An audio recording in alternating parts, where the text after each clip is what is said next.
another year gone, and what do we have to show for it besides, an unending barrage of apocalyptic events and a killer new season of Euphoria? I mean, thank you for giving us rhinestone eyeliner, baby. But when you really think about it, what's the significance of observing the new year? After all, time is a flat circle and history will always repeat itself. I mean, here we are in another Cold War and Bennifer are back together, so what is time really? So here's what you need to do. Pour yourself a nice drink and toast yourself some of the finest Satan spinach, because I'm about to tell you how to time travel.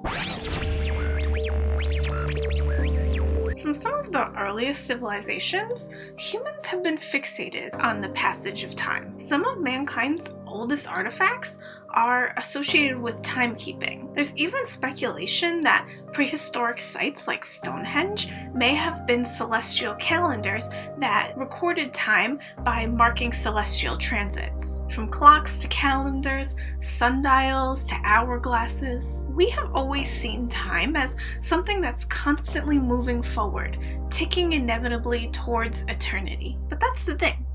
Even though we perceive time as linear, time is not actually moving in any direction at all. Like, if we're a little fish swimming in time, then time is not a river, but an aquarium. Sorry, this might be the most Pisces analogy I've ever made, but stick with me. Okay, we're fish. The tank is space, and time is the water. The water fills the tank, and it's everywhere. It has to be. Otherwise, the fish would have nothing to move through despite all the space in the tank. Time itself doesn't flow, but allows us to move within it. So the cycles that we observe have nothing to do with time, except that time allows them to exist. Time is all around us, and because time itself doesn't move, our perception of time can vary. Like how an hour working the register at my job can feel like a Sisyphean task of ringing and bagging and explaining to boomers how to work the card reader that lasts a span equal to half my life cycle, while an hour can pass by in the blink of an eye when I'm lying in bed reading the JonBenet case files waiting for my melatonin to kick in. So it stands to reason, if time isn't fixed or linear, then we should be able to move in any direction through it. And indeed, sometimes we can. My birthday twin, fellow Pisces and Pi Day baby Albert Einstein, proved this with his theory of relativity. As it happens, Einstein's equations found that time and space are connected, and that strange things happen when we travel at high rates of speed. Our mass increases, our length decreases, and the passage of time slows down. Like, did you know that if you fly on a supersonic jet, you'll age less rapidly by a few fractions of a second than someone who's on the ground? Honestly, I'm surprised the Kardashians haven't started using this one weird trick to take several fractions of a second off your aging process. It seems deranged enough to become some kind of billionaire beauty hack. And while traveling at supersonic speed has only small effects on the passage of time, if we were able to travel at the speed of light, the full implications of Einstein's calculations would become unignorable. Suppose, for example, that you took a trip to our closest star system, Proxima Centauri, at roughly the speed of light.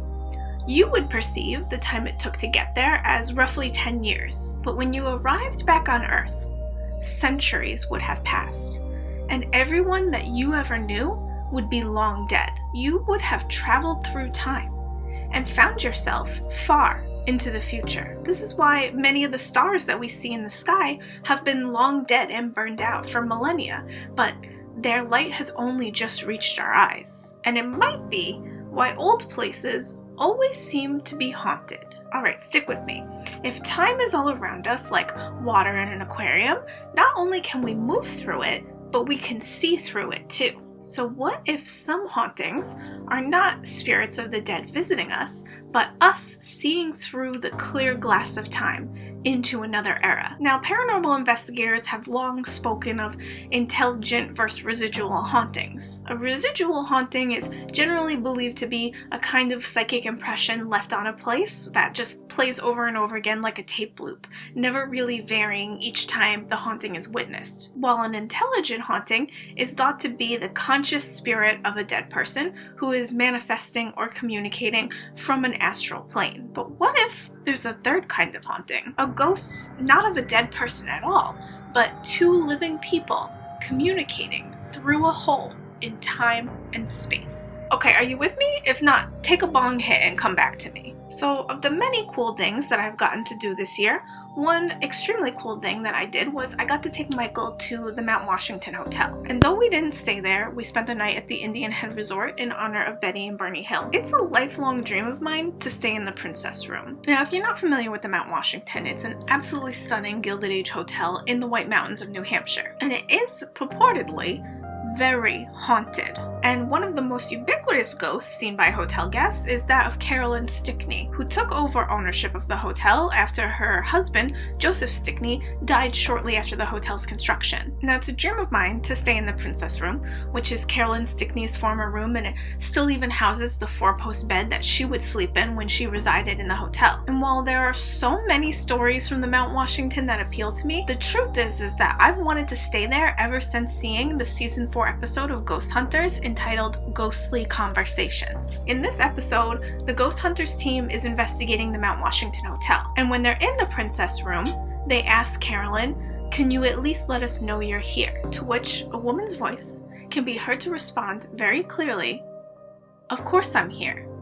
Where are you?" And since hearing that recording, I've wondered, what if Carolyn and all the other ghosts of the Mount Washington aren't spirits of the dead at all? What if there's something about the thin atmosphere at the top of Mount Washington, or the granite that they constructed the hotel out of, or the horseshoe shape of the hotel's construction that makes it easier for you to put your eye up to the peephole of time and see through it into the past? And there's also the story of Ken Webster, who wrote a book called The Vertical Plane about his experiences. In his book, Ken claims that he purchased an old cottage on the English countryside and soon started to experience strange poltergeist activity. But things got even weirder after he purchased a word processor to do some writing. It being 1984 when Ken's story takes place, his computer didn't have any connection to the internet, but Ken soon found that he was receiving strange messages on his word processor. Ken soon realized that he was communicating through his word processor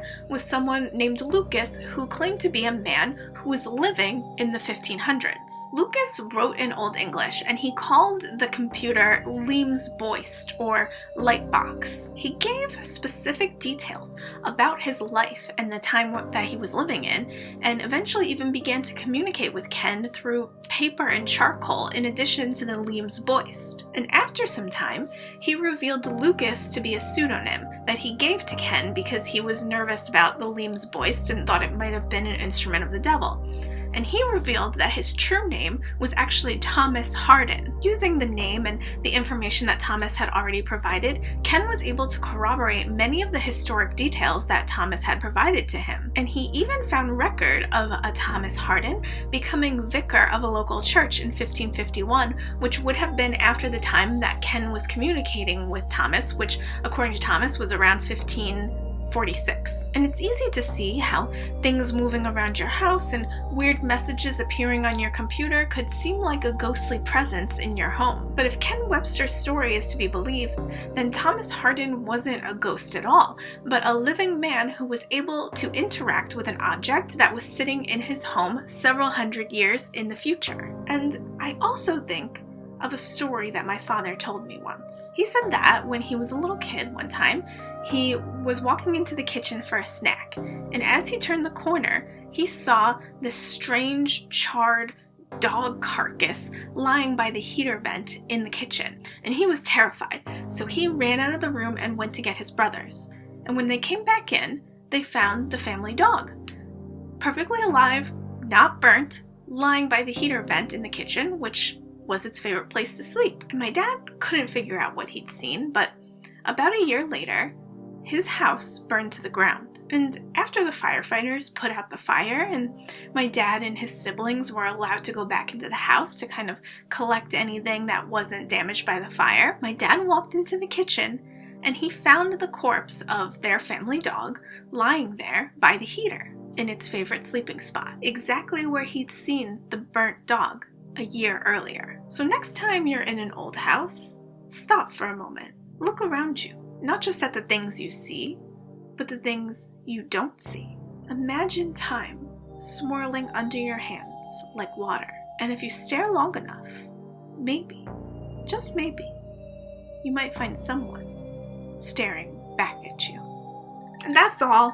I just wanted to say that, despite the state of the world, I had an incredible year. I mean, I did a lot of really cool things and made some very amazing friends, and I did something that was like probably the coolest thing I've ever done. I mean, literally childhood dream unlocked, but unfortunately, I can't tell you about that thing still, so shh. But you better hold on to your ass, because when I can tell you about it, you're gonna hear all about it. It's probably gonna be all I talk about, so you're honestly probably gonna get sick of hearing about it. And I'm really excited for 2023. I gotta tell you, the thing I'm most excited about is that it's going to be the year that Together We Rock comes out, which is an amazing book by my friend Skyla. So make sure that you add it on Goodreads. And if you like bitchy female protagonists, and if you ever wish that Mothman was your boyfriend, you're gonna absolutely love this juicy romance. And I'm excited to hang out with you guys in the next year. I've had so much fun making these videos, and I hope you stick with me in 2023. Happy New Year, my creepy babies!